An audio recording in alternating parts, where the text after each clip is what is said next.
All right. Hello, everybody. This is Thomas Pepin NHL Talk. I'm Thomas Pepin, and let's talk about the NHL.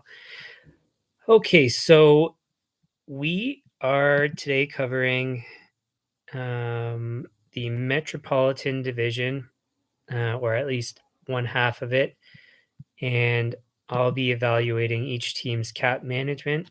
This is part five of the eight-part series, and yeah, we're gonna start with the teams I have projected to be at the bottom of the division, which include Columbus Blue Jackets, New Jersey Devils, Philadelphia Flyers, and Carolina Hurricanes. Not in that order, um, but or well, sorry, in that order, but uh, that's from worst to best in my predictions. Um, and just a moment here to pull things up.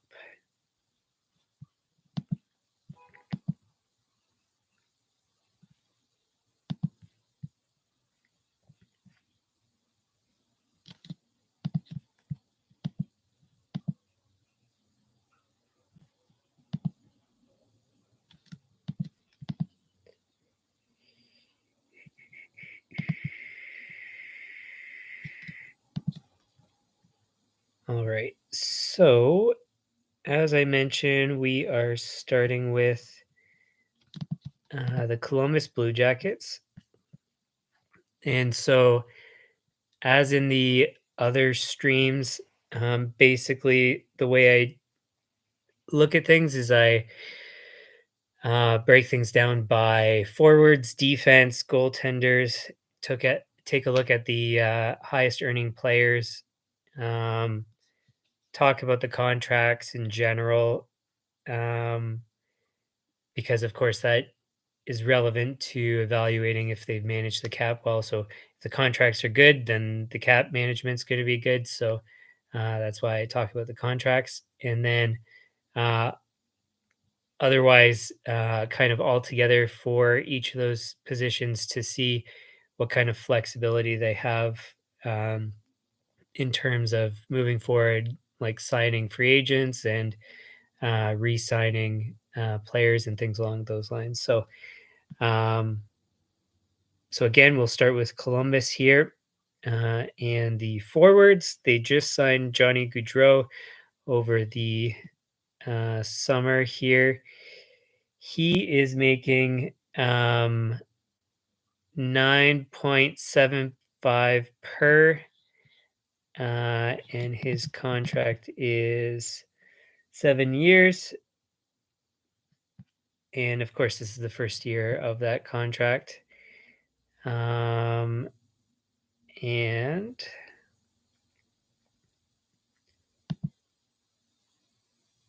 yeah, so his history here, and I should also say that's the other thing I take a look at is the scoring history to see if the contracts are good. So in his case, last season, 115 points, 40 goals in 82 games. Previous year, 49 points, 19 goals in 56, 58 points in 70 games, and 99 points with 36 goals in 82 games. So obviously a highly skilled player, puts up a lot of goals, sits somewhere in the 35 goal range probably. Um, so gets a lot of needed goals and otherwise points. I'd say he's probably, you could project him to be a point a game, maybe more depending on who he's playing with. So um, yeah, so as I mentioned in previous streams, I don't like, um, in my opinion, overspending based on the player's performance. Now, of course, there's always different factors involved. Um, so they could be good defensively, they could be exclusively an offensive player. There's a lot of different layers to how they play. That's not something I'm looking at here. Just more the generalities of what they probably should be making and what I think about the contract. So in this case, obviously worth the dollar figure that he's earning, but what I uh, don't like about the contract is it's it doesn't allow for signing a lot of other players. So to round out a good team, it's going to make it difficult. So um, yeah. So again, very much definitely worth what he's getting paid, but it's as crazy as it may sound, it's the kind of player I would either not sign, or if I had him signed, I would be trading him if he was requesting that kind of cap hit. Now, again, there are exceptions. So I'd probably say there's only a handful of players I'd be um, if I was a GM, which of course I'm not close to being a GM, but if I was a GM, uh, there's only a handful of players I'd pay that kind of salary, so around the 10 million mark, and that would be McDavid, Draisaitl, and I mean those are the two definite players. The rest I'd have to kind of consider, but um, I mean, for example, McKinnon is probably worth 10 million ish, but I mean his salary I wouldn't. If I was a GM, wouldn't be willing to spend, which I think it was 12.5 million or something per. So, anyways, uh, so in this case, obviously an acceptable contract. Would I do it? No. Now, one thing I forgot to mention at the beginning here is their overall current cap hit is 81.125 million, cap space of 1.374. So not much space there. Uh, Next up is Line A, 8.7 million, 4 years remaining on a 4-year contract. Last year, 56 points, 26 goals in 56 games, 21 points in 45 games, 63 with 28 goals in 68 games, 50 points, 30 goals in 82. So looks around ballpark 30 goals. It's kind of fluctuated over recent years, but somewhere around there, somewhere probably just shy of a point per game. So important player, lots of goals. At 8.7, see, that's where, I mean, I value goals more than I do points. Now, of course, you need players that pass too, but so in this case, 8.7, 4 years, lots of flexibility. Uh, Maybe the type of player you'd want to lock long term. Um, but personally, I mean, I don't see anything wrong with 4 years. But so it's kind of in the case of young players, you preferably would want to lock them up long term, um, especially if they're high performers. And he has a good track record. So, kind of player I would want to lock up long term at 8.7 would be perfectly fine. Um, Maybe slightly high, and maybe you could save some money going longer term. But um, in any case, I think it's a good contract. So next up, Voracek, 2 years remaining, 8.25 per of an 8-year contract. Last year, 62 points in 79 games, 43 in 53, and 56 in 69. Goals have slipped as of late, was previously getting something like 20, and he's probably just shy of a point per game. Um, so good player. Had a cap hit of 8.25. See, that's where, like I was mentioning about um, valuing goals more than points. In this case, I'd say 8.25 is far too much. Is it a massive overspend? No, but Is it too high? I'd say so, yeah. Um, and yeah, one other thing, I'm just going to double check.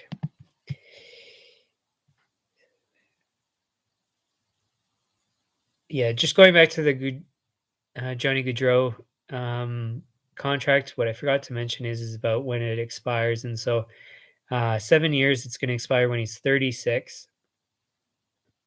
Uh, Again, going back to my comment on dollar figure, what you would want is the dollar figure to reflect the performance at the time or expected performance at the time. And the problem is when you're 36 in the NHL, I would say it is less likely that he's going to be performing at a $9.75 million value. Um, so I guess, yeah, to go back to his contract, that's a contributor to why I think it's not, or at least it's not a contract I would do, although it's a reasonable contract. Um, Next up is Nyquist, 5.5 million, 1 year remaining on a 4-year contract.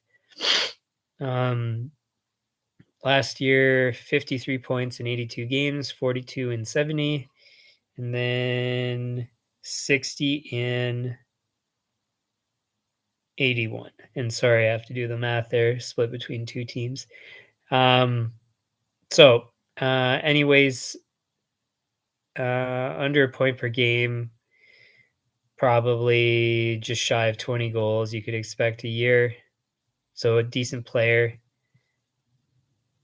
And when you think about it, like, I mean, uh, the difference between him in production and Voracek, I mean, more than a couple, but more or less not much of a difference in point production and a cap hit difference of, uh, well, almost 3 million. So just think about that. The value you could use 3 million towards. Um, it could change from a Goudreau to a McDavid that you could spend, or it could be um, somebody that produces, so well to a line A or something. So anyways, so that's a good contract. I mean, it expires when he's 34. Great contract. I mean, the kind of contract you would want to have on the books. Um, So that's it for forwards, unless there's injury. No major injuries to talk about. Or injured players with high contracts, I should say. So altogether, the core is something around 2 years uh, to Goudreau's contract, which was 7 years. So between 2 and 7 years, mostly 2 and 4. Um, so it's good. It's less than 5 years on average. None of the contracts are bad, not ideal for my preferences, but so a lot of flexibility there, and so not too bad. Now moving to defense, we have Werenski, 9.583 per 6-year contract, and it's the first year of that contract. Last year, 48 points, 68 games, 20 points, 35 games, 40 points with 20 goals. Very good. In 63 games, 44 points in 82. So, half point per game, good performance out of a defenseman. Uh, Issue, in my opinion, is uh, it's far too much to spend on a defenseman. As I mentioned in previous streams, the only person I'd spend that kind of money on is maybe a Makar, but that's it. So, in my opinion, far too much. Is he worth it? Yes. Would I do it? No. It expires when he is 31. Perfect. So, I mean, maybe on this guy, you'd want an 8-year contract because he's young and you want it to expire probably mid-30s. But I mean, 6 years, that's fine. It's just a dollar figure, no way I'd, go for it. So, don't like that contract, but not a bad contract because other people would do it. So last defense to talk about is Goodbranson, 4 million, 4 years remaining of a 4-year contract. Last year, 17 points in 78 games, 4 points in 45, 9 points in 51. Man, did he change a lot of teams there? I had to do a bunch of math there. In any case, maybe a 10-point defenseman making 4 million per.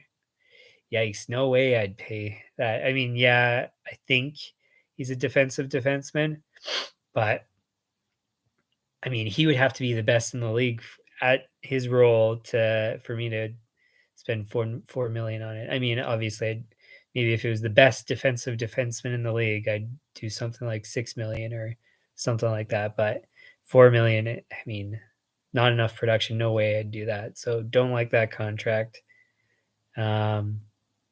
And yeah, so their core, they've done well actually.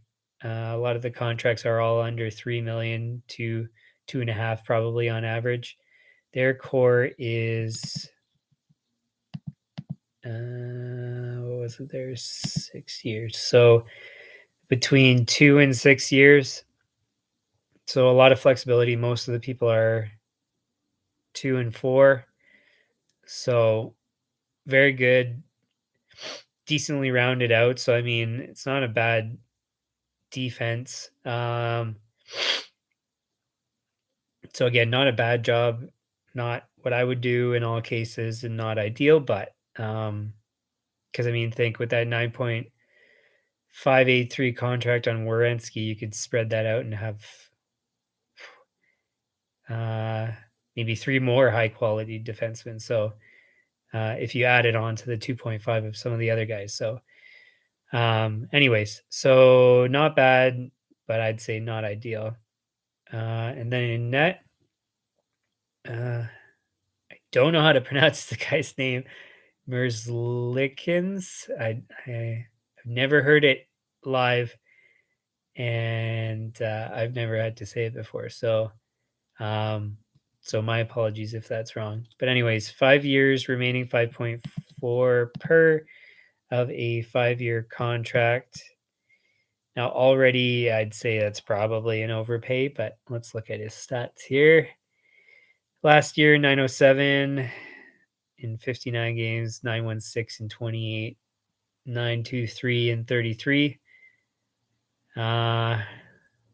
So I know that he's played well enough, but geez, I mean, 5.4 for him. Let's just contrast with where is he here? So instead of spending 5.4, you could spend 6.167 on Connor Hellebuck. What would you rather? So, far too much. I mean, he's still, semi new to the NHL. His stats elsewhere were good. But in other less competitive leagues. So, I mean, if you think his track record's good enough and that he's going to continue to produce, maybe that's a good contract. Maybe it's even an underpay. Maybe. But I'd be concerned about that contract. The only track record I would ever give better compensation for would be KHL experience. Anything else, like, I mean, he played, I believe that's the Swiss league. Give me a Swiss National League. Give me a sec.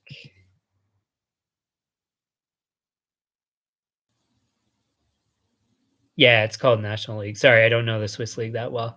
Um, but anyway, so yeah, Swiss League's not a bad league, but I mean, to trust after that performance or that experience and then some performance in the NHL that's been decent, I don't know. So not bad, but too much of a gamble for me.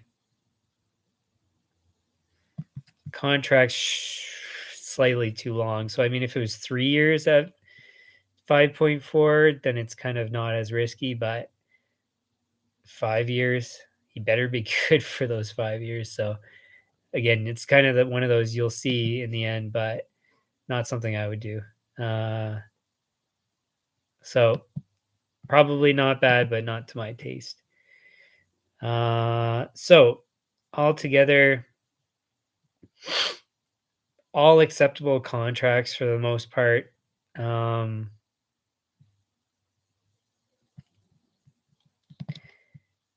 and I just want to go back and look at that Voracek one just before I say for sure. So that was signed 2015 after 3 years in a row of 20 goals. And yeah, no, that's still far too much. So, anyways, so don't like that contract. That wasn't signed by them. It was in Philly, but in any case, you have it on the books. So it's your choice to bring it on the books. So, not really bad contracts, um, but not ideal. No cap space. And is the team good enough to win a cup or compete for one? I'd say definitely not. I have them at the bottom of the division, not quite at the bottom of the conference, but so uh, yeah, all things considered, not bad, but they they can't compete for a cup, so you can't say that it's good management. So um, I'd say probably it's tough in these ones because, like I said, there's no real bad contracts. Um, man, this one's tough. I mean, first instinct is B minus, is what I'll say. So, I mean, so for example, Voracek's contract expires in 2 years. Could they replace it with somebody better? Yeah.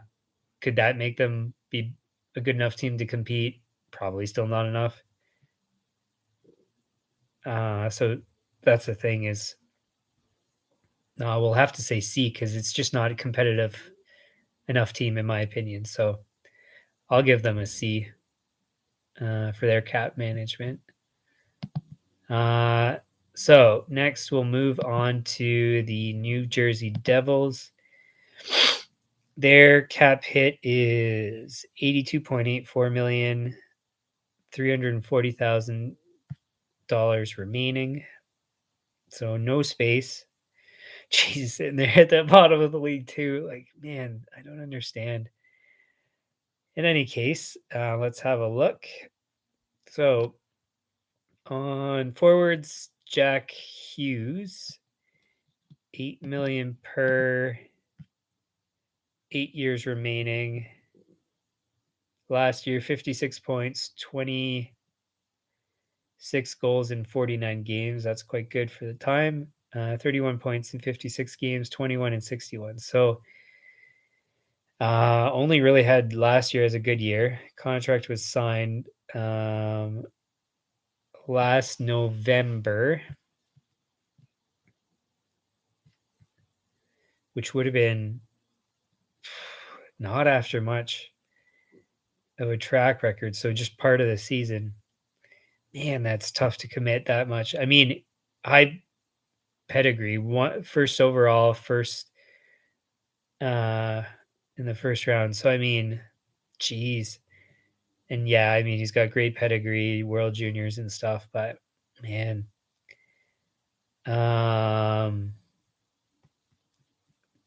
In any case, so 8 years, 8 million per.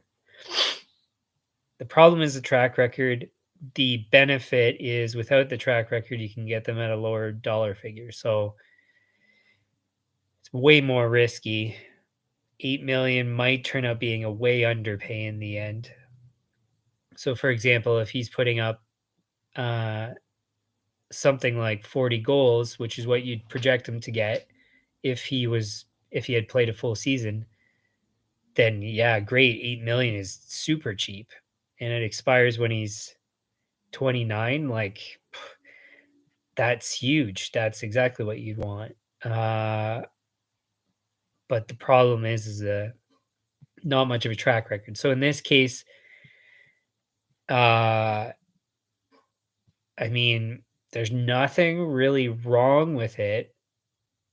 It's just so it's high risk, high reward. So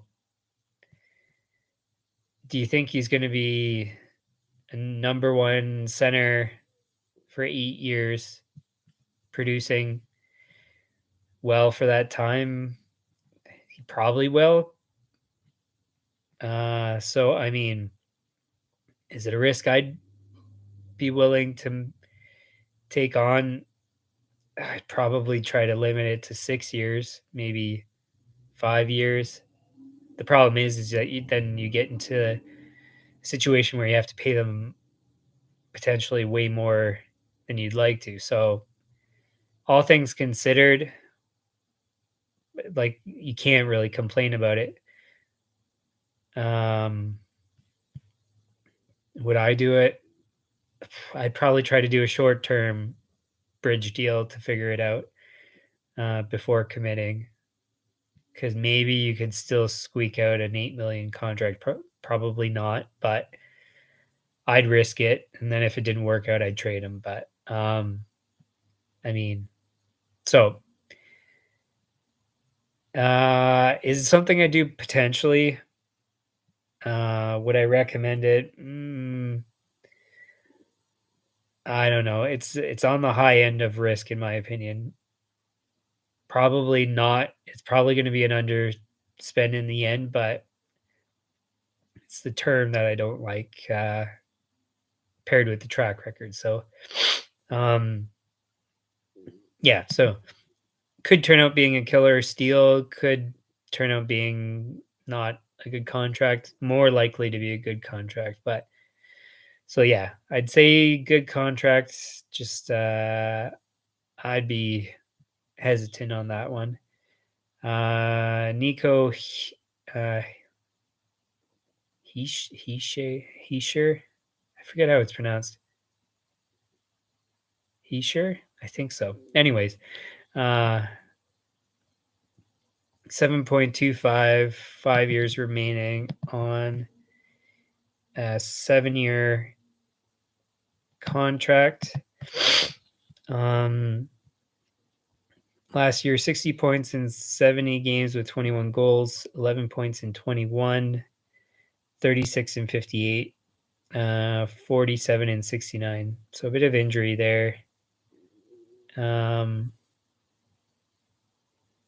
so around 20 goals you'd expect and under a point per game. At 7.25, it was signed in 2019 before the start of the year after 2 decent years. If you're projecting up, it's not unreasonable. Again, great pedigree, first overall pick. Um, yeah. So, I mean, it's tough to say. So, I'd say that's more along the lines of what I do. 2-year track record of decent performance. With that pedigree, yeah, 7-year contract would be a good idea. And I mean, it's for the most part, minus the injury problem, at least the 1 year. I mean, it's fine. So Yeah, I'd say great contract, more along the lines of what I'd do, at least 2 years of a track record. So I'd say that's a good contract. Andre Palat, 6 million, 5 years remaining. I think he just signed this off season. Yep. And so last year, 49 points, 77 games, 46, 55, 41 in 69, 34 in 64. So under a point per game. um, Decent enough performer. Still only about 15 goals, maybe slightly more a year. So at 6 million, I mean, you have to be projecting better performance to pay 6 million, in my opinion, because I mean, that's not enough production for 6 million. The problem is he's 31. It's going to expire when he's 36. So, I mean, he's supposed to be in his prime, or at least past few years to now is essentially his prime, and that's his performance for 6 million. I'd say that's an overspend. Uh, and I mean, they would have been plenty um, above the cap already, so it's not to go past the cap floor. So if you think that you're putting together a team to compete for the Stanley Cup, I mean, 6 million for that guy, I don't know. Uh, I mean, in the end, you don't have tons of options all the time from free agency, but so it's an overpay. Is it ballpark what he's worth? Maybe, but I wouldn't do that contract based on his track record. Now, if I'm not mistaken, he had some, yeah, so really good performance in the last playoffs, 11 goals, 21 points in 23 games, and he's been a playoff performer. So if you're paying for playoff performance there, I'd say, yeah, 6 million is probably worth it. But you got to make the playoffs. So is he going to get you into the playoffs? I don't really know. So, anyways, in this case, it's not bad. You just have to have a better team for that to be worthwhile. In other words, to get the value out of the playoff performance. So, anyways, Jesper Bratt, 5.45, 1 year remaining on a 1 year contract. 73 points, 26 goals in 76 games last year, 30 points in 46, 32 in 60, 33 in 51. So last year was great. Previous years, kind of half a point per game. Clearly a bridge deal. They must have had difficulties with the negotiations to just go with 1 year given last year. So probably one of those prove it kind of things. Sixth round draft pick. So I mean,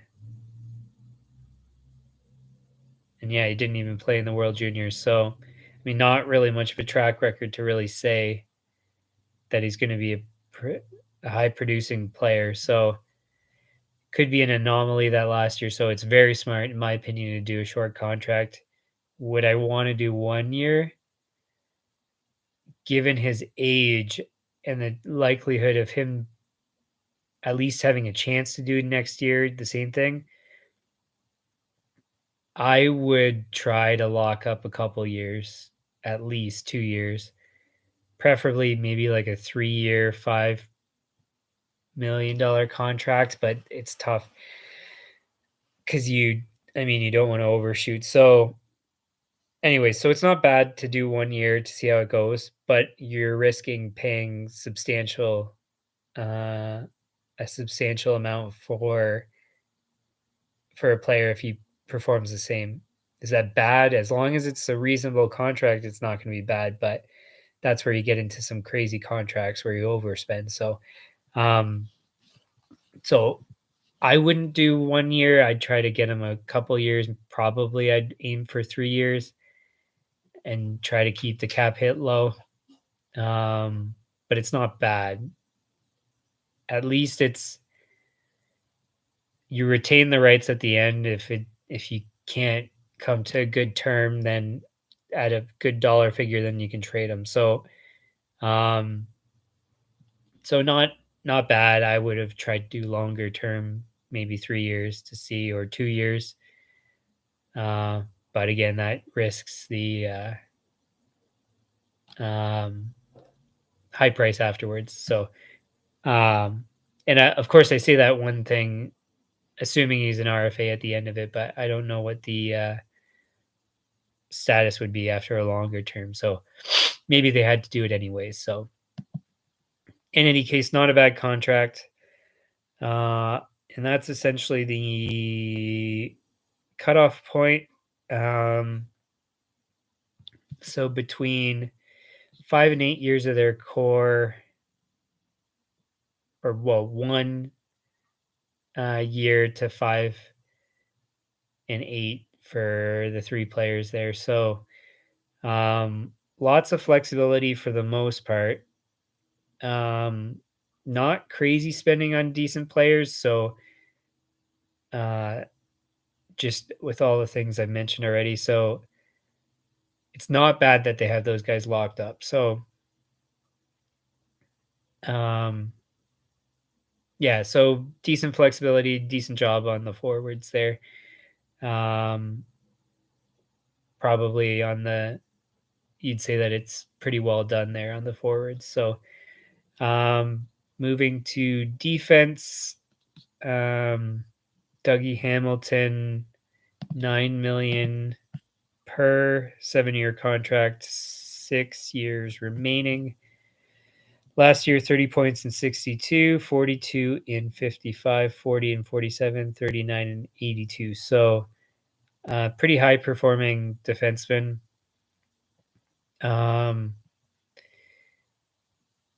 and this was signed 2021.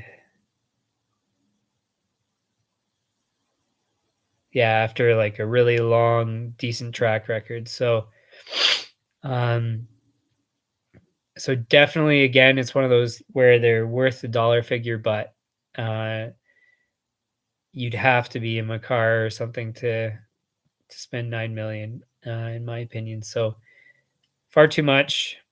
Not what I would do, but still, definitely the market says that's okay. So not a bad contract, just not my kind of contract.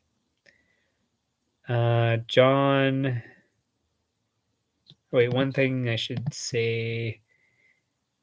It expires when he's 35, so still a good time frame too. So not a bad contract. John Marino, 4.4 per 5 years remaining on a 6 year contract. Last year, 25 points, 81 games, 13 points, 52, 26 in 56. um, so not that much performance. Not that great of a track record. I mean, it's not bad, but for a defenseman, but 4.4 million for that. No way I'd do that. I think that's an overspend. And no major pedigree to speak of. So yeah, so I don't like that contract. Is it a bad contract? Not really, but is it something I would do? Definitely not. Severson, 4.167, 1 year remaining on a 6 year contract. Last year, 46 points, 80 games, 21 in 56, 31 in 69, 39 in 82. So around 35 points, you could say, a year you'd expect. So decent performance. 4.166, that was signed in 2017 after 3 decent years. So 4.167 at the time, I guess would have been probably fine. 6 years, he would have been signed at 22. So, I mean, and second round pick with um, decent pedigree. So I'd say, yeah, kind of person you'd sign that contract to. So good contract, good to have on the books. Yeah, so that's good to have there. And that's where we'll end for defensemen. So between 5 and 6 years remaining for the most part, with a couple guys at 1 year. So not much flexibility, I'd say. Um, some, I guess, but really, that's a huge dollar figure for Hamilton. So, I mean, you don't have much money to spend elsewhere. So, in this case, I'd say I don't like the flexibility on defense and the spending. Um, Now in net, so I don't know if because they have three goalies deep. Is Bernier out for long term?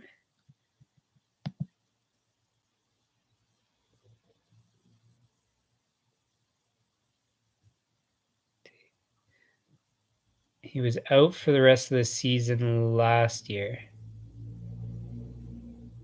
So I don't know his status, but they have three goalies on the books, which is obviously not what you would want to do. Thankfully, he's in LTIR, so that gives that space. But uh, anyway, so I don't know if I need to talk about his contract. So just since it's not impacting them, I'm assuming I think he must be out for the year for them to have the two guys on the books. So actually, you know what? Let's just look it up.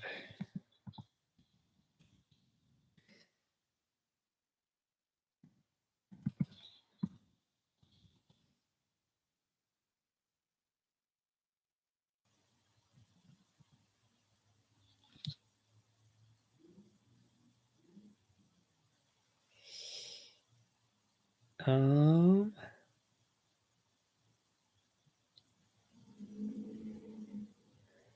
so apparently, as of September, he could be back this season. So in that case, to have three goalies on the books is not a very good thing. So he's at 4.125. Well, I guess then talk about his contract. 2-year contract last year. Uh, Last year, 902 save percentage in 10 games, 914 in 24, 907 in 46, 904 in 35. Kind of, I'd say a 1B goalie. I mean, he could share the net. His stats are decent. So to spend 4.125, I'd say is high for a guy that's going to share the net. Depends on what you spend on the other guy. So, but it's not bad. It's a 2-year contract. Um, so, and I mean, he's got a good track record, really, of performance. So, not a bad contract, short term, so you can get out of it. So, I mean, it's fine. Um, but there is Blackwood at 2.8, 1 year remaining, and Vanacek at 3.4, 3 years remaining. So, in total, you're spending 10.325 on three goalies. I would say that is not good management, but I don't know all the circumstances of what they're doing with Bernier and all that. So, I mean, don't like that. But anyways, we'll pull up Vanacek. I won't talk about Blackwood because it's a bit below my threshold there for goalies to talk about. So 3.4, like I said, 3 years remaining of a 3-year contract. Only has the past 2 years, 42 games, 908, 37 games, 908. Good pedigree, second round pick, played in World Juniors, spent time in the AHL, did okay. So, yeah, I mean, if you're splitting the net with Bernier and that's what you're spending, so whatever, 7 something million between two goalies, 7.525 between the two, I guess. To put together one goalie out of those two, like, okay, I guess maybe an overspend, but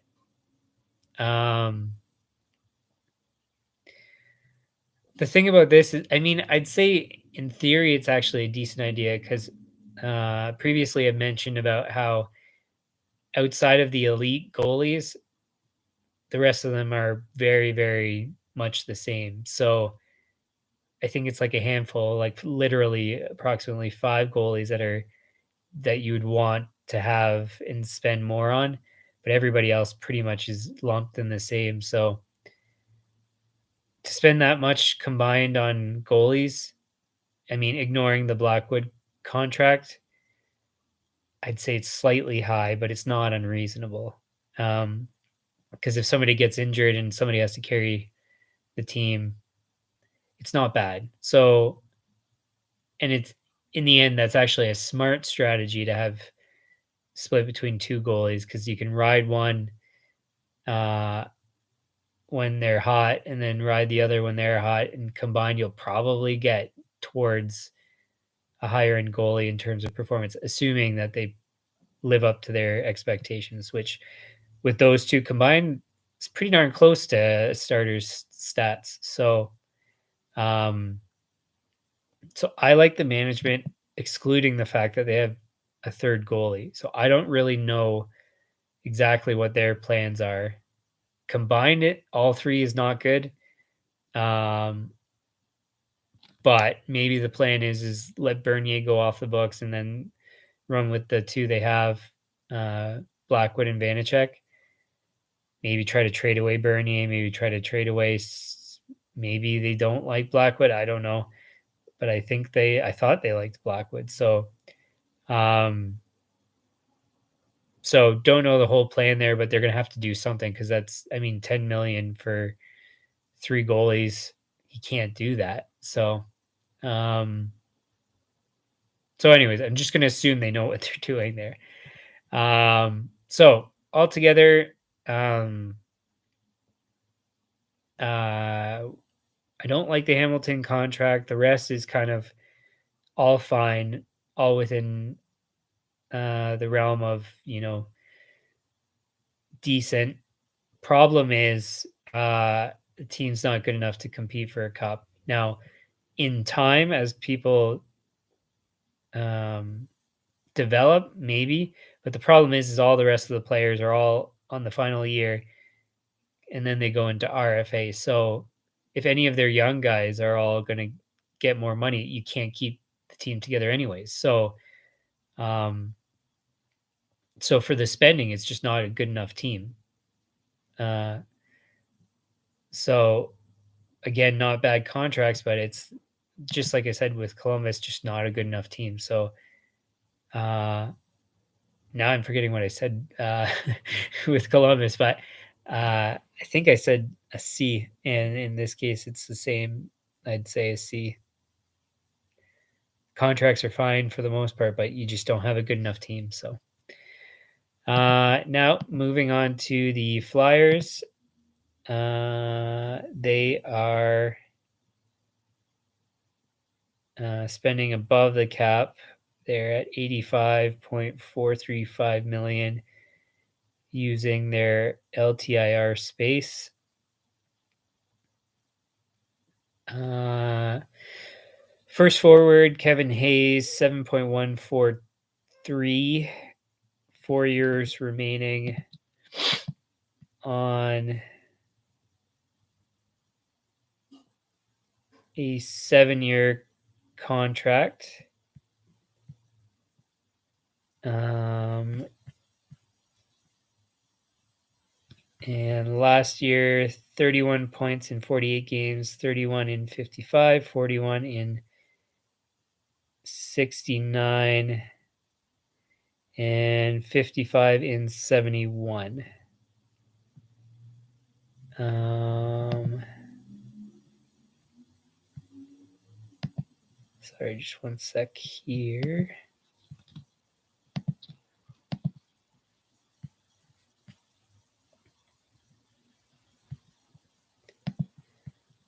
Okay, so basically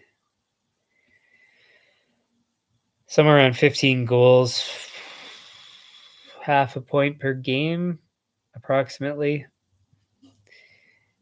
And he's making 7.143. So I would say definitely not worth that. He was signed in 2019 after some comparable years. So unless you're projecting up, which it was consistent for 1, 2, 3, 4, 5 years of the same performance. What, he's just gonna be better? So I would say not. It wouldn't make sense to go and spend that much unless you were thinking he was gonna get better. So I'd say that's a really bad contract. um, yeah, 7.143. God, that is a horrible contract in my opinion. Just not nearly enough performance. His best year was 25 goals, 44 points in 76 games. And you're spending that much. So no way, no chance. Really dislike that contract.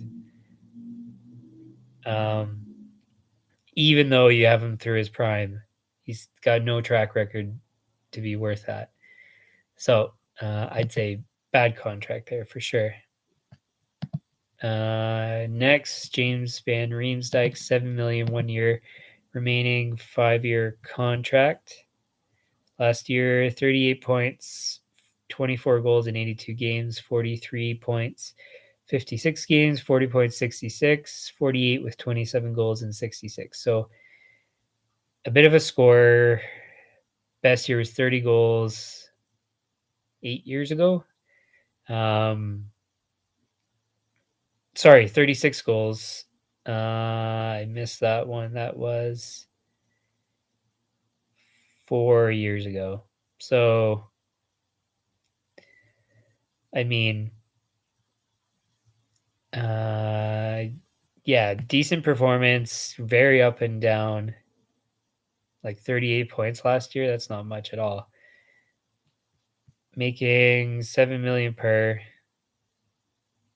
was signed in 2018 after his best year. That's tough. This expires when he is 33. So, man, because he was trending up too. That's super tough. So I think it's one of those where they made the right call. It just didn't pan out because he was a second overall pick. Great pedigree. So that's tough. You got to make those bets on players, and 7 million at the time would have been reasonable.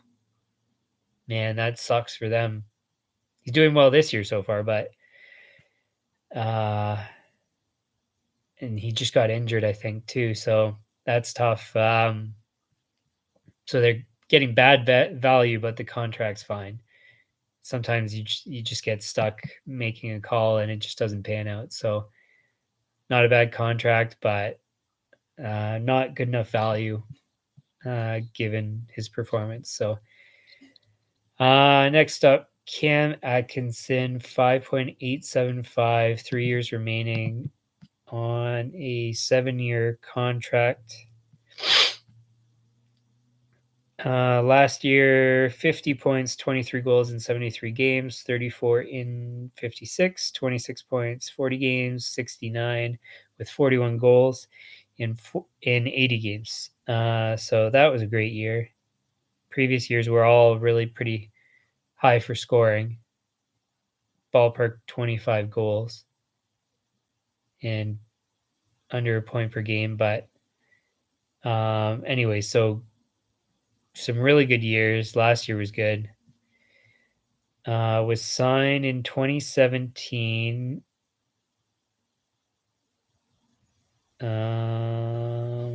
So that would have been after a portion of his best year, after decent years before that. So 5.875. It expires when he is 36. So again, great contracts. A couple mediocre years, not so good. Then last year was good. So I mean, one of those, if he didn't play well, you did what you should have done with the contract. And it's just noticing here that his playoff performance on a per point per game basis is quite good. So anyway, so I'd say that's a great contract. Yeah, 5.875 is really good for him. So great job there. Konechny, 5.5, 3 years remaining on a 6-year contract. Last year, 52 points in 79 games, 34 and 50, 61 with 24 goals in 66 games, 49 with 24 goals in 82 games. So 3 years in a row, he had 24 goals and under a point per game. So good performance. He was signed 2019 after one mediocre year, one good year, and another good year. Or sorry, a decent year, because he's half a point per game in those. So to sign, I think he had, first round pick too. Played World Juniors, if I'm not, so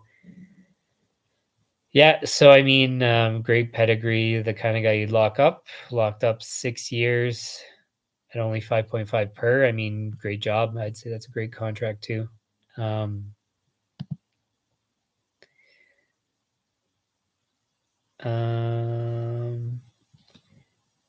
One thing I just want to go back and check.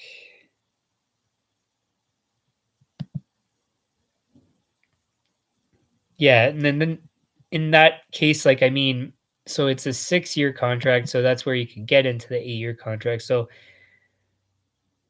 shorter gives more flexibility, less risk. The problem is if they get out in their prime, then that's where you can spend a fortune. So, I mean, it's tough to decide on 6 years versus 8 years, because less risk with 6 years in terms of if they're not worth what you paid them, but more risk in the fact that you don't have them for 8 years when you get better value in their prime years. So it's a tough balance, but in any case, it's still a great contract no matter how you approach it. Joel Farabee, $5 million per. It's his first year of the 6-year contract. Last year was 34 points, 63 games, 38 with 20 goals in 55, 21 points in 52. First round pick, 14th overall. He was signed this past summer. or sorry, the summer before. So that's only after one decent year and then a mediocre year. So, I mean, with his track record, it's not much, but pedigree's good. And only 5 million at 6 years. It's the same concept. So I'd say it's a good contract. It's kind of thing you have to do. And just think, so if you have, let's say you have um let's say you have 5 guys at 5 to 6 million.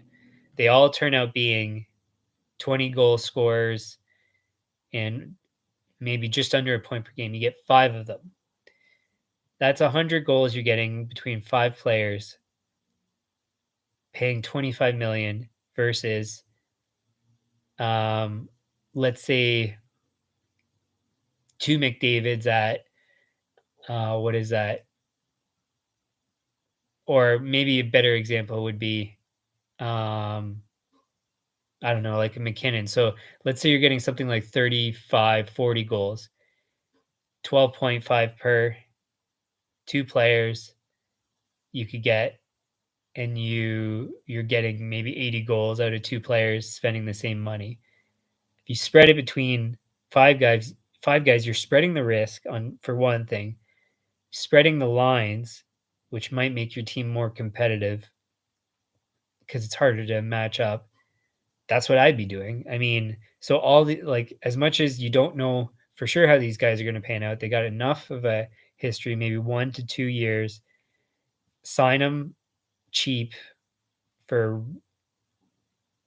I mean, 6 to 8 years, and you lock up a really good core potentially, and get better combined performance. I think in the end, don't have the same high end talent as like a McDavid, obviously, or like a McKinnon, but well, you very well could in the end. That's the thing, is you're also, um, you're investing in a guy that could turn out being better than you expect, worse than you expect too, but still with good pedigree and decent track record. I mean, it makes sense to go for it. You spread your risk. Like, I mean, this is where it's a great job. Again, this is what you should be doing. Unfortunate in the case of Hayes, that was, I think, a dumb contract to make, because he had to say he had a worse track record or the same track record for a longer time, which meant that he's probably not trending upwards. So I don't know why you'd make that contract and then these other ones. Different GM. Give me a sec to see here. Fletcher. No, so he just made a dumb contract with Hayes, I think. But anyways, so all I'm getting at is this is how you spend the contract amount that you have, like the space that you have available, and hope to put together a good team. Spend it on the young guys when they have some track record, and hope that they turn out producing. So it's the only way other than spending a fortune on high end players and then just not being able to round out your team. So great contract. Atkinson, Konechny, Farabee, all great contracts. Uh, so I mean, what was it? 6 years. So in the end, their core is 1 to 6 years, mostly 3 to 4 years. So great flexibility with what they have. I think they've done a very, very good job. Just the Hayes contract is bad, and Van Riemsdyk, I think they brought him in at a time when it was reasonable. Or sorry, it was signed at a time that it was reasonable. My bad. So anyways, so no mistake there on Van Riemsdyk, just unfortunate. And then the Hayes one is a bad contract. So altogether, mostly good. Spending and flexibility on the forwards there. On D, Provorov, 6.75, 3 years remaining on a 6-year contract. Last year, 31 points, 79 games, 26-56, 36 in 69, and 26 in 82. He was signed in 2019 after a very good year and then 2 decent years after and before that good year. So great pedigree again. He played World Juniors and was very good. So yeah, and it was signed again. That was after 3 years. So great timing of the contract, 6.75.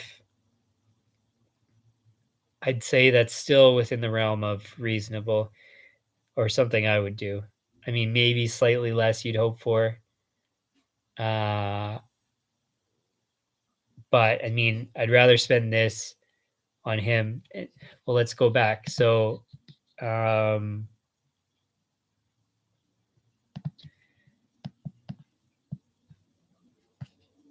Hamilton, 9 million per, approximately 40 points per year, maybe 40 to 50, and at 9 million. Provorov, 30 to 40 at 6.75. Like, I mean, for the extra 3 million, that much of a difference, like in performance, no way. No way I would do it. So Provorov, Provorov's contract, good. And then going back to the Hamilton one, by contrast, I mean, for me, it's definitely bad. Tony D'Angelo. Now you're getting him cheap because of issues he had. So last year, 51 points in 64 games. Like, geez, what a stud. 53 and 68, 30 and 61. Was a first round pick. 10 points in 14 games last playoffs.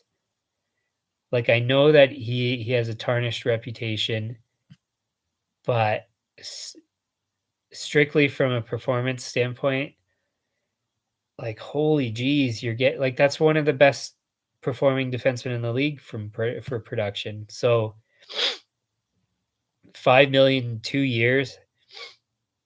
He's 27. I mean, it must be mitigating the risk of that he's a trouble player, but like you you should be able to manage these personalities if they're producing. If they're not producing and they're trouble, then fine. Yeah, obviously you want to get rid of the guys, but I mean, I don't like to get into politics. And I mean, I don't really remember the story. From what I understand, I think it was something racial, political, or whatever. And to be honest, I mean, so it's either you're going to cast the guy out of the league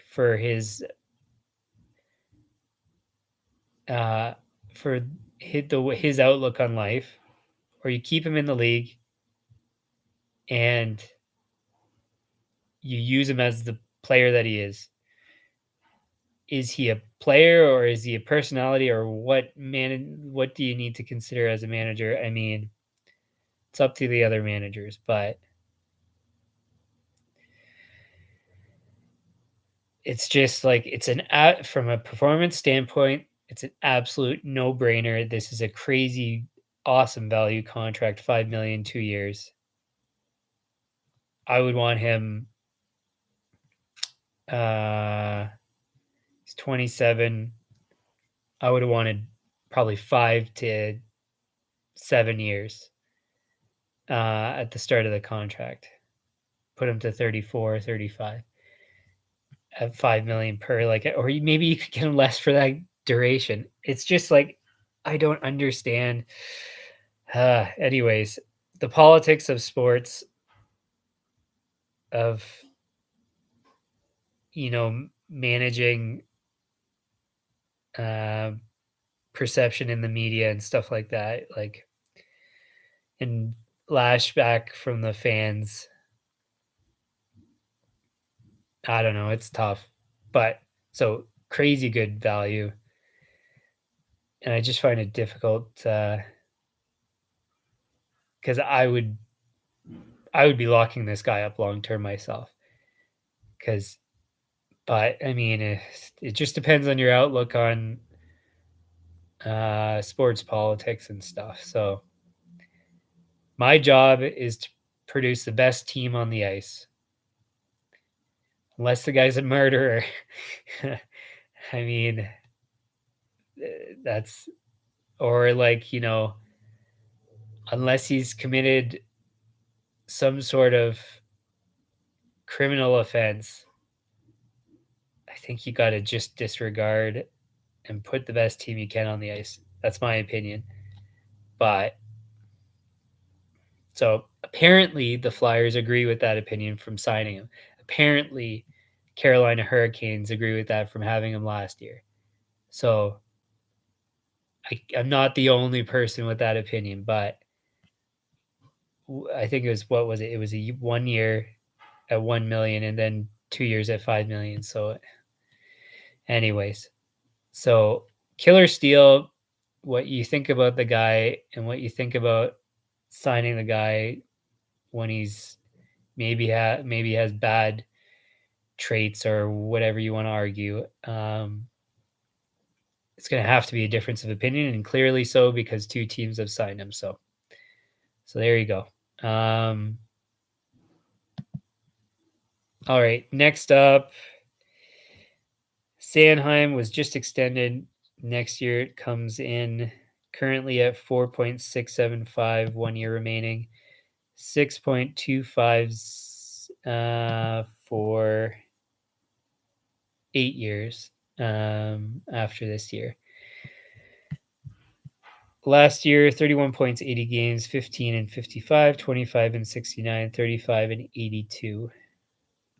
Good pedigree, played World Juniors, if I'm not mistaken. Yeah, first round pick. That was signed 2021. So after 2 decent years. So the other one was signed in 2019. So after 1 mediocre year and 1 decent year. So, oh wait, sorry, my bad. And there was another one in between. So 2021 is when that one was signed. So that was 2 decent years, 2 mediocre years. See, that's tough. So the 4.675 is a good contract if you could have had him at that. The problem is, I mean, he's got good pedigree. 6.25 is not crazy if you project him to keep going up. So, but it's just, he has too much of a track record of, well, I mean, obviously for a defenseman, decent performance, 30 some odd points, but not, so there's a track record, but it's not high enough, I think, to justify 6.25. Anyways, I think it would have been better in the high 5 million range, maybe mid 5 million. 6.25 is a bit rich for me, but it's not horrible. So anyways, so reasonable contract, but I don't like it that much. So But still, it's better.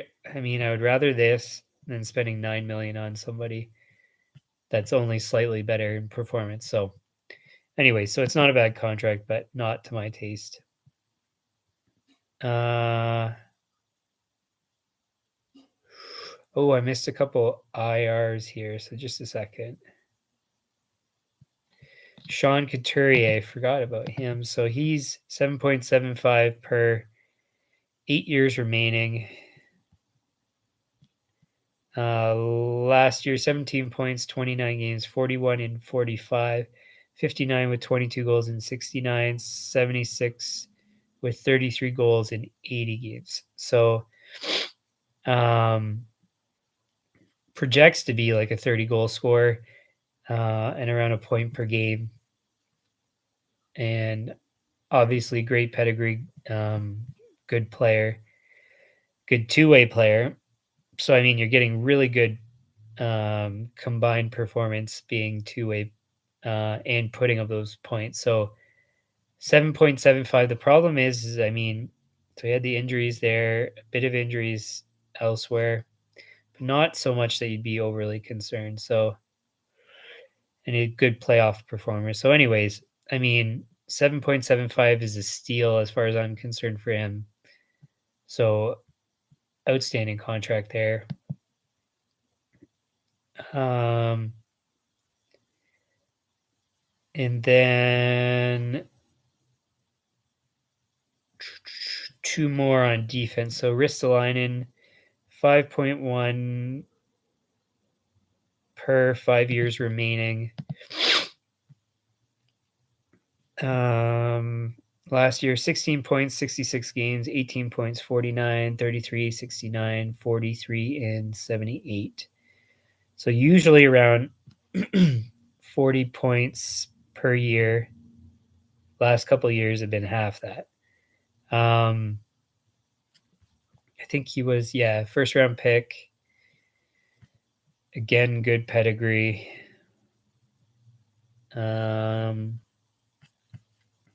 it was signed this last March. So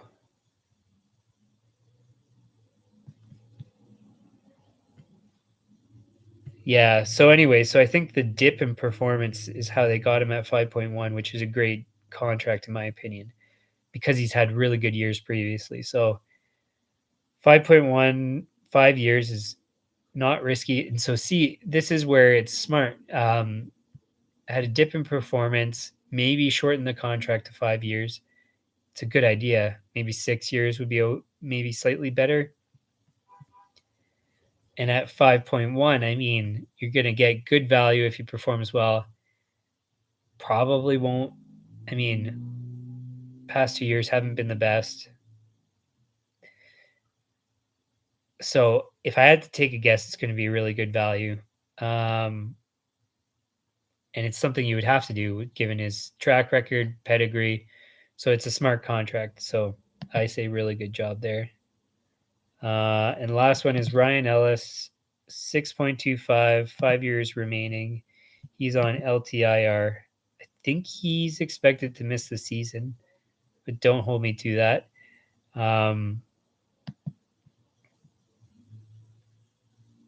And yeah, so 5 years remaining on an 8-year contract.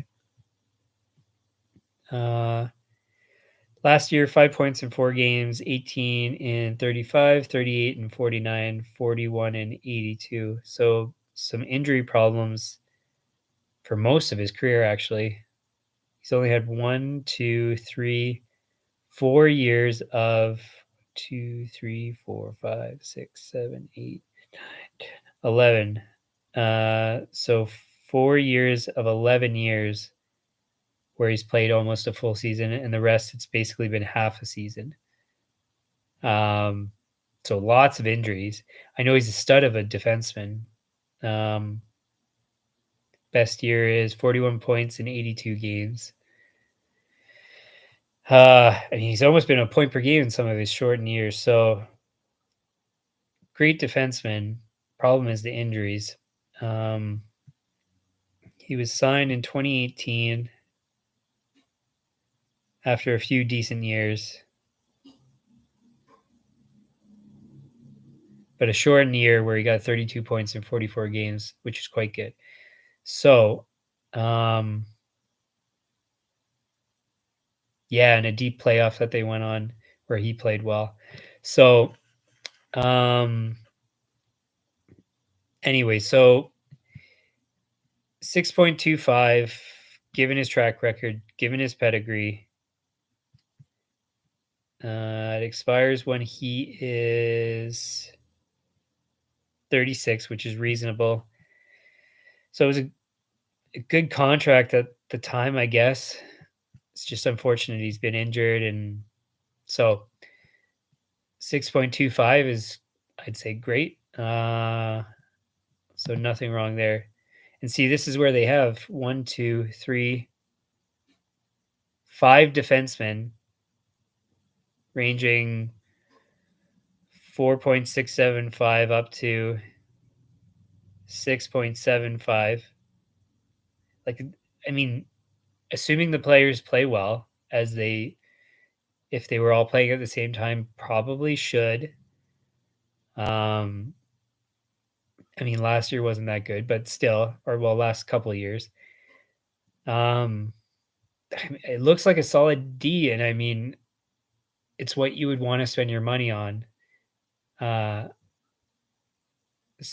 like spreading the money between that number of players. Now, are you overspending on your defense? Probably.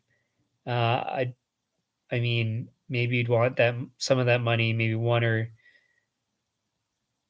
yeah, at least one of those contracts allocated to forwards, but it's not bad. If you had a good goalie in that with a strong D like that, maybe you could always be a competitor. It's tough, but so anyways, their core on D is, what was it here? 5 years. Sanheim was signed for 8. So between 2 and 8 years, mostly. Actually, it's pretty, ranges completely between there for all those players. So all perfectly reasonable. I would say they did a good job. Like I said, maybe one too many defensemen that they're spending money on, but, or a lot of money on, but still, I'd say that's it all makes sense on defense there. And then last, Carter Hart in net, 3.979, 2 years remaining on a 3-year contract. Last year, 905 in save percentage in 45 games, 877 in 27 games, 914 in 43 games. And that was his playoff year that he did really well. Great pedigree, second round pick, played for World Juniors, was really good in World Juniors, I remember, if I'm not mistaken. I hope I'm not mistaken there, but I'm pretty sure I watched and he was really good. Does it tell me here? Not really. Anyways, yeah, so supposed to be a great goalie. Was signed 2021, which was after his bad year. So he had good year, bad year. And then they signed him for 3 at 3.979. So that's tough. Really tough. Yes, it's great that they have flexibility. Yes, they're not spending much. But man, did he ever look good that one year. And the previous year was decent, and he's got a good pedigree. So personally, I don't like the fact that he's that short term. Yes, low risk, but now do you want to get stuck spending? Let's say he has a great year this year, which he's on pace to do very good. But I mean, it's very early. Do you want to spend $8 million on a on a goalie? if he has a couple good years in a row, I mean, it's a good problem to have, but it's not really in the end. So personally, because of what I saw when he was playing well, when the team was playing well, I would have I would have tried to do an 8-year contract, or I mean, maybe that's a bit bold, but maybe 6 years. So, but definitely something like 6 years, 5, 6 years at least. Lock him up at, I don't know, maybe you could have gotten him at like 3.5 if he got 3.979 for 3 years. Maybe 5 years at 3.5. Like, geez, would that be a steal if he turns out playing well? So, anyways, so that's where it's like risk reward. I think he's going to be good. I thought he was going to be good before this year. I mean, I didn't get to say that before this year, so you don't know for sure that that's the case, but you'll have to take my word for it. So, I mean, it's tough. I would have done longer term, but sometimes you got to got to take on a bit of risk of him being good. Because again, it's a good problem to have if you have a good goalie and you have to pay him. So, anyways, so all things considered, I'd say really well managed, except for that one contract, the Kevin Hayes one. Everything else is all reasonable. Maybe slight overpays on some players, some steals on other players. Like I think D'Angelo is a like super good value, and otherwise for some forwards, again super good value. So, um, yeah, it's pretty good. I'd say it's like I said, allocating too much to defense. I think not enough to forwards. One bad contract. I think I'll say a B for this. It's going to be tough to fix it though. B minus. We'll say B minus because to fix the Kevin Hayes contract, that really gets in the way. Um, and too much split over all the D's. So yeah, we'll say B minus, but it's pretty darn good, I'd say, all things considered. Uh, all right, and then the last one, Carolina Hurricanes, spending over the cap and using LTIR, 86.7 million spent. Forwards, Sebastian Aho, 8.46. 2 years remaining on a 5-year contract. Last year, 81 points, 37 goals, 79 games, 57 points, 24 goals, 56 games, 66 points, 38 goals, 68 games, 83 points, 30 goals, 82 games. Man, that's some good production out of him. So, yeah, and a point per game in the playoffs too. 46 points in 48 playoff games. Like, wow. Geez, what a stud of a player. And great pedigree too. I think they won that World Junior the one year he was playing. I think with Line A too. So anyways, stud of a player. 8.45 or sorry, 8.46. What was it the average? Yeah, 8.46 per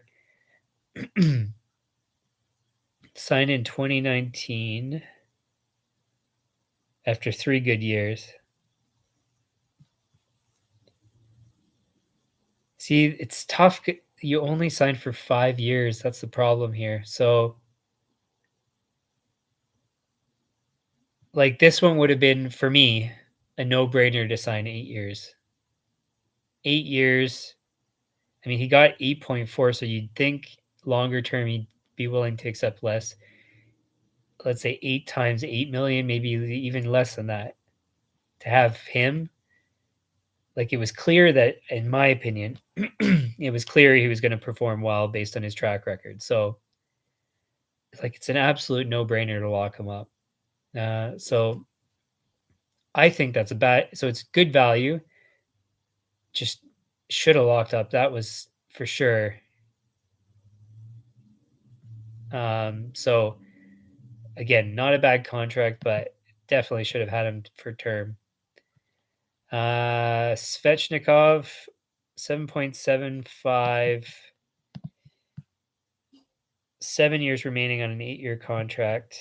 Last year, 69 points, 30 goals in 78 games, 42 and 55, 61 points, 24 goals in 68, 37 points, 20 goals in 82. Was signed 2021 after one good year and 2 decent years. So in that case, 8 years. That's what I would have done for sure. With Aho, 7.75. I'd say he's a great contract. Second overall pick. Like, I mean, great pedigree. It's a no-brainer. So great contract there. Jordan Stahl, $6 million, 1 year remaining on a 10-year contract. Those don't exist anymore, I don't think. I think it's max 8, if I'm not mistaken. Anyways, 6 million per, expires when he's 34. Last year, 36 points, 78 games, 38 in 53, 27 in 68, 28 and 50. He's a good two-way player and the leader of the team. 6 million per. Seems slightly pricey to me, but I mean,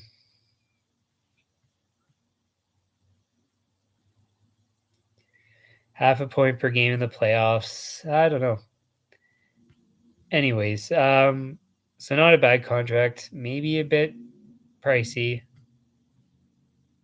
was signed 2012. Man, that's a long time ago.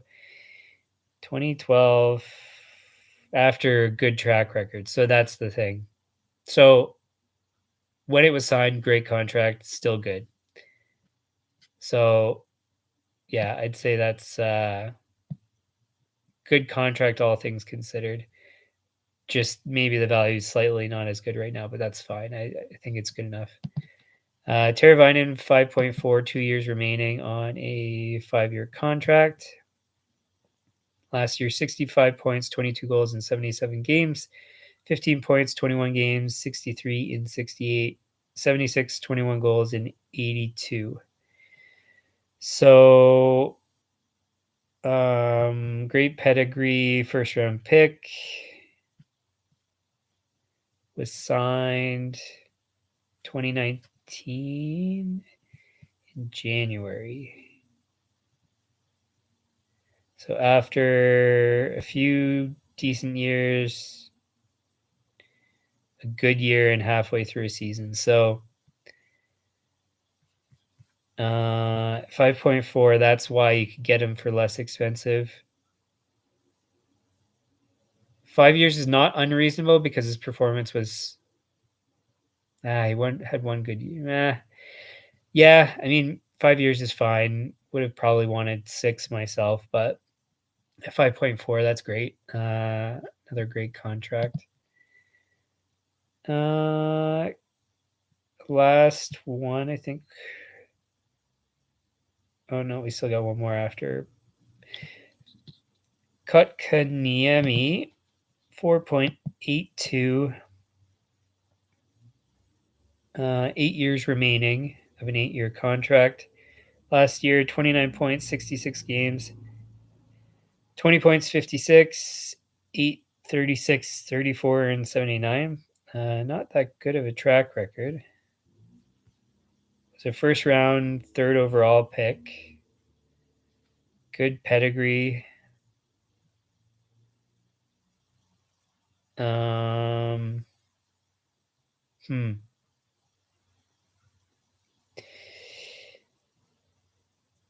Just not a track record. So he was signed the middle of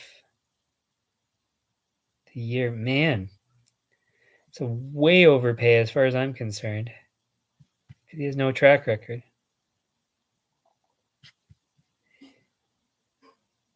And especially at the time of the signing, I mean, nothing really to speak of. So, 4.82 maybe could turn out being a steal in the end, but for 8 years with no track record, I mean, or no good track record, maybe that's the thing. It's a gamble because he's got good pedigree and hope that he trends up and you get and he's a steal of a deal moving forward. But man, I wouldn't, I wouldn't have done 8 years, maybe because the track record wasn't that good, and maybe 4 years would have been smarter, 5 years at the most. So I don't like that contract because if he keeps performing at the same level, he's still getting overpaid. So, anyways, don't like that one. Last one for forwards, Pacioretty, 7 million, 1 year remaining on a 4 year. Last year, 37 points, 39 games, 51 with 24 goals in 48. That's a lot. 66 and 32 goals in 71, 40, 22 goals in 66. So he's a high-end scorer.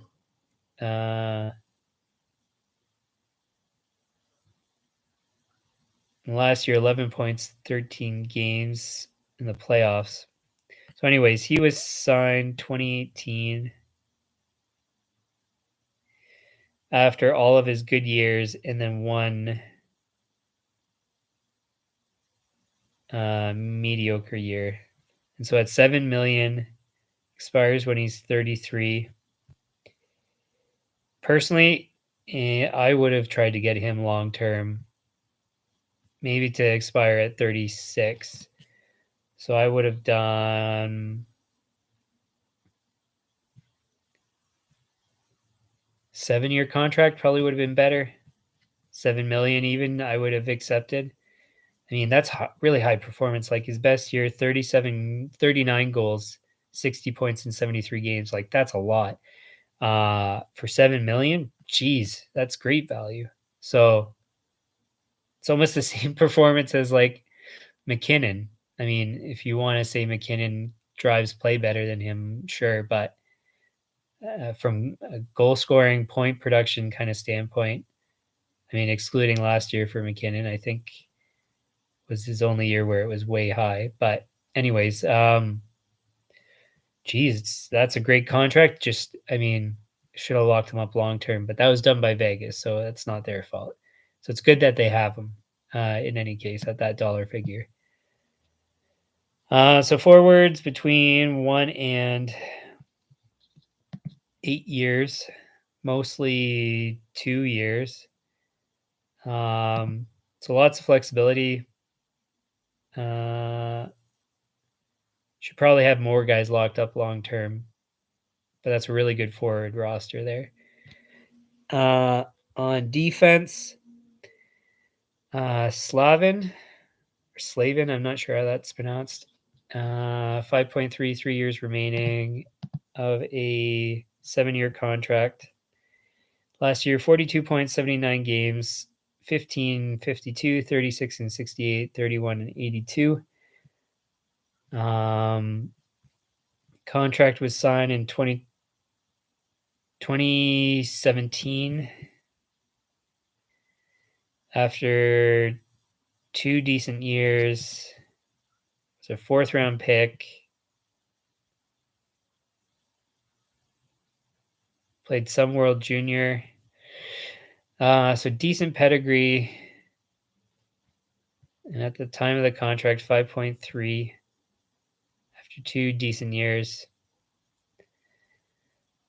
Yeah, I'd say that's a good contract, and it was for 7 years. So I'd say that's a smart contract. That's worth it. Maybe slightly high because his background's not like a first round pick kind of thing. But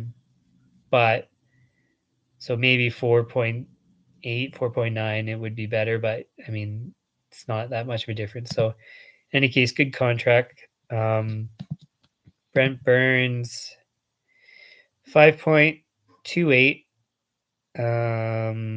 3 years remaining on an 8-year contract. Last year, 54 points, 82 games, 29 and 56, 45 and 70, 83 and 82. So was a point per game, maybe slipping now. Contract was signed in 2016 after some of his best years. 2017, I said? 2016, sorry. So after the first of his two best years, oh,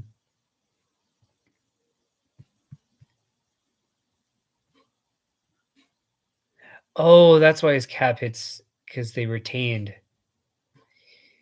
So his actual salary is 8 million. Sorry, my mistake there. So at a cap hit of 5.28 for what he's producing is really good. That's great value. I should say I'm assuming that they're retaining the salary, but I won't bother looking into that here. Anyways, yeah, so at that dollar figure, great. His contract expires when he is 40. That's the problem, is can he produce the same this year, next year, the next year? So for this year, maybe it's great. Thereafter, who's to say if he's going to be able to keep producing? So,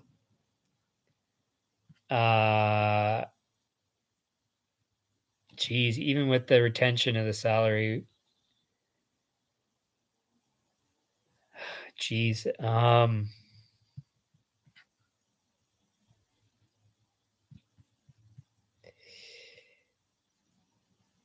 that's tough. So, anyways, I don't know if I like picking up that contract. I think it's a bad idea because it's 3 years. If it was 1 year, maybe 2 years, I'd pick it up, but 3 years is far too much. You can't have a guy having it expire at 40 and expect to get good value at 5.28 million.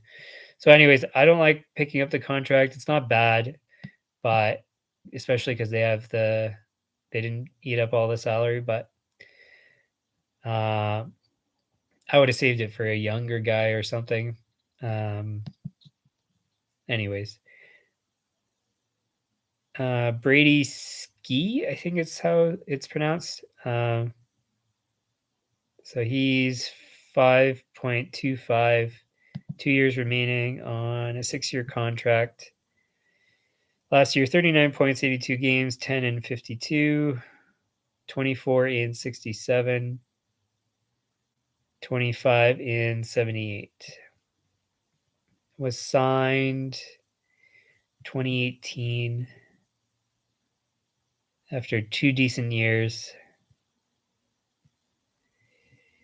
First round pick, played World Juniors, so good pedigree, 2 years of decent track record. So 5.25, great signing. That was in New York, but to pick up the contract is smart. Yeah, so I'd say good contract to have on the books there. And last, Brett Pesci, I believe it's pronounced. 4.025 per 2 years remaining on a 6-year contract. Last year, 28.70 games, 25 and 55, 18 and 61, 29 and 73.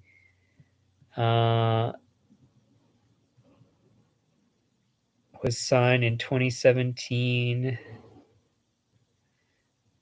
after 2 mediocre years. Third round pick, so not really good pedigree. 4.025 for 6 years. Probably wouldn't have done that. Maybe 4 years at a lesser dollar figure would be preferable. Not a bad contract, but slight overpay, I'd say, based on background, and track record in the NHL at the time. So not a bad contract, but not the best. And I think Gardner's injured long term. Give me a sec to check.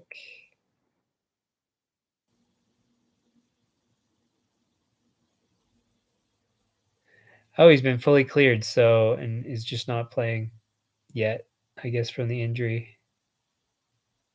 Wait.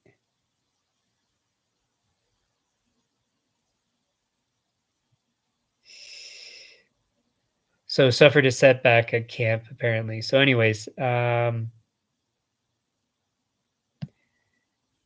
because he's missed so much time, I believe he missed all of last season. Yeah. So I won't touch on his just because he might not play again.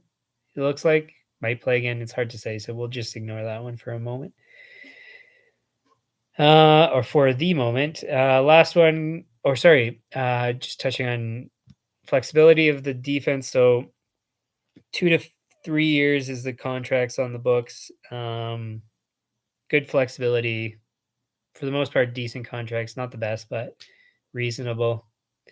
And then now moving to Frederick Anderson, 4.5 1 year remaining on a 2 year contract. I don't know why it'd be only 2 years. Last year 9.22, previous year 0.895, 0.909, and 52 games, 24 games, and 52 games respectively. So a guy I've spoken about, I believe previously on here. Yeah, when I covered if playing in Toronto is Bermuda Triangle for goalies. So, anyways, he has a great track record. I don't know why you'd only sign him for 2 years. I mean, he had the one bad year, but I would have signed him for more anyways because all the rest of the years were great. So, at 4.5 for him, I mean, great value, great goalie. I mean, yeah, he got injured last year, and I don't know. There's been complaints about him missing time to injury and that he's soft or something. I don't know. But for me, it's an absolute no brainer. Like, that's a great contract, 4.5. I would have had him locked up for, it expires. So he's 33. I would have done 5 year contract, have it expire when he's 36. Yeah, I don't know. So yeah, good value and yeah, great flexibility, but on a guy you probably would have want to locked up longer term. But anyways, uh maybe they can get him at the same price or cheaper next year. Well, when it expires, but we'll see. You risk it though. So altogether for Carolina, some guys they should have locked up longer term. Uh don't like the Kotkaniemi contract. Don't like the Brent Burns contract because of when it expires and his age.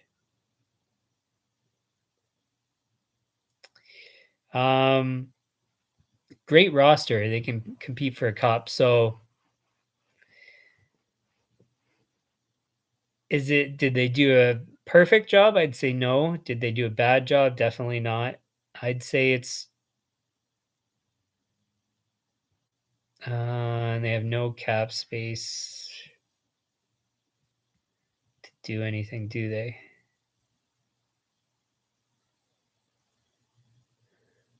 Oh, it says they have 6.8, I guess because of the LTIR and um hmm. Well, in any case, I'd say it's mostly well managed. There's not really much to complain about. Uh, I just don't think it's exactly what I would be looking for. So, um, I'll say an A minus. It's a competitive team, can compete for a Stanley Cup. Uh, just maybe,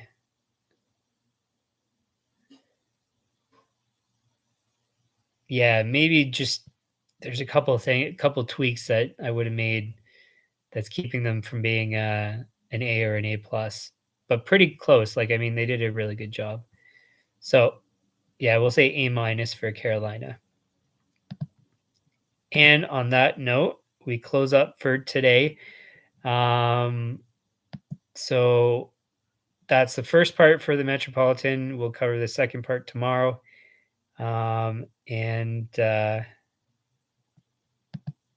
yeah, so that covers it. If you liked the stream, hit the like button, subscribe, and um, hit the notifications so you are advised of my streams. They should be daily at